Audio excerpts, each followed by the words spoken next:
Hi, my name is Chase, and welcome to the Wellness Center podcast, where we're going to talk all things red light therapy. Thank you so much for tuning into this episode. Please make sure to like and subscribe so you can get updated and notified on all of our newest episodes that we'll be releasing. Have a great rest of your day and enjoy the episode. Hey everyone, this is Chase. Welcome back to the Wellness Center podcast. Super happy to have you guys all here with me today.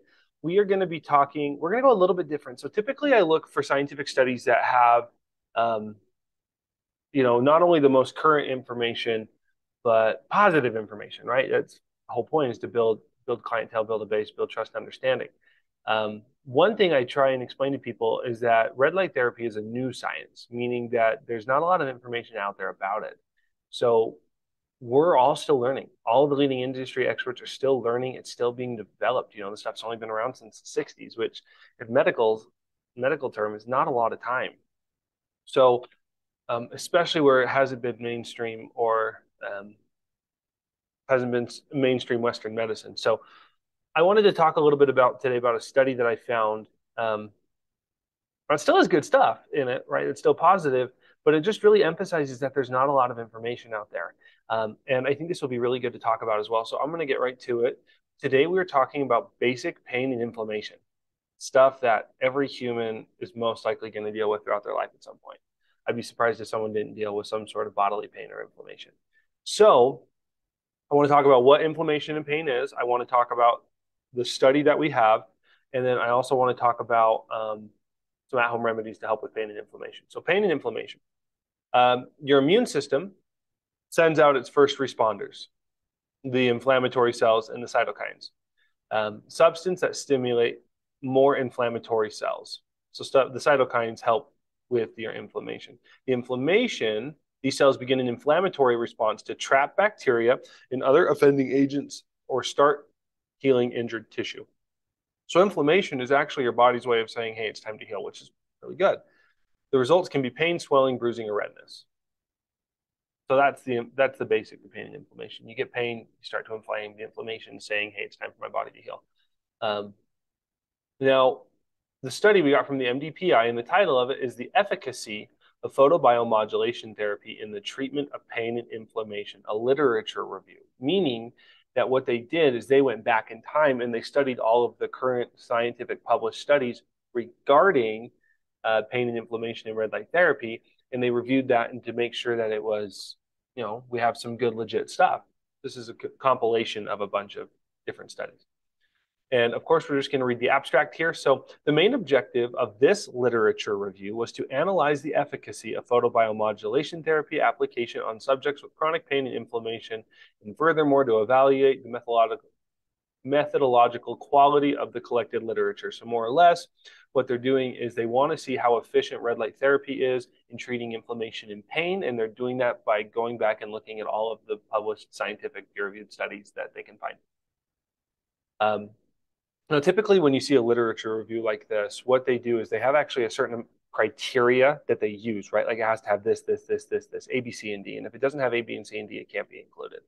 The search was conducted using 5 databases, so PubMed, ProQuest, Scopus, Web of Science, and PedPro. The keywords: low-level laser therapy, which is kind of the baseline name of photobiomodulation, chronic pain, and inflammation, provided selection of RCTs, which is called a random control trial, that were published within the last 5 years, conducted in humans, so the test had to be done with humans, and written in English.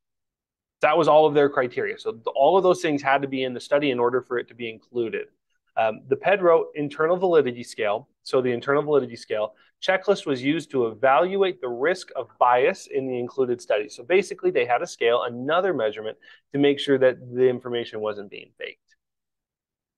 A total of 11 articles were selected. So all of the studies in the last 5 years with the criteria they have got it down to 5. So 5 studies, or 11, I apologize, 11 studies over the last 5 years. And 11 studies is not a lot. That's like half of a class writing a paper on one thing. That's it. All of them had random control trials. Of the articles, 5 showed, so 5 of them, of the 11, 5 showed that photobiomodulation positively influences chronic pain. While another showed the same, but only in short term. So maybe something to know, like every one of these studies, they're not done by the same people, so they're not going to have the same process, right? In the method of how they're delivering the photobiomodulation or the low-level laser therapy to people. So the what they're using to deliver that stuff is different. The wavelengths of light that they're using is different. The power where they're putting it on people is different. It's all totally different. So influences chronic pain, while others showed the same, but only in a short term. In two other articles, the patient's inflammation improved markedly, which means that there was, markedly, and they noticed that there was change. You could actually see the difference. In one article, there was no improvement in chronic pain, and another, there was no improvement in inflammation. So 4 articles demonstrated that photobiomodulation is beneficial in acute pain, meaning recent pain. Furthermore, 6 studies were given an excellent score, and the remaining 5 a good score based on the internal validity scale. Photobiomodulation, and this is their conclusion, has beneficial effects on chronic pain and inflammation, although more research needs to be completed in this line for this to be clarified, as the existence of random controlled trials on this subject is limited. So again, one thing that we tell people here a lot is that, let's go over some at-home remedies first. So at-home remedies, I'm here on the Mayo Clinic because I love Mayo Clinic. They've got a bunch of really good stuff, and they give 4 basic things for pain and inflammation. So the first is oral pain relievers, over-the-counter medication, and topical pain relievers. They also have applying heat and cold. So I really want this to go into a conversation about like how while this is science, right, and everything we're doing is science, and what we have here is a medical grade device, it's not an exact science, right? There's so many factors that go into how red light therapy affects people, from the amount of red light they're receiving, the quality of red light they're receiving, the wavelengths of red light they're receiving, if it's continuous wavelength, or if it's it's just like a steady stream of light, or if they're pulsing the light at you. The hertz in which the wavelengths of light are being given to you, and how often you're doing it.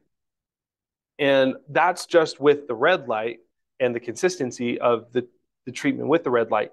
That doesn't include like every human and the way every human responds to the red light, because everyone is made up of different genes, right? Everyone has a different DNA build. And that DNA build, it's called gene expression.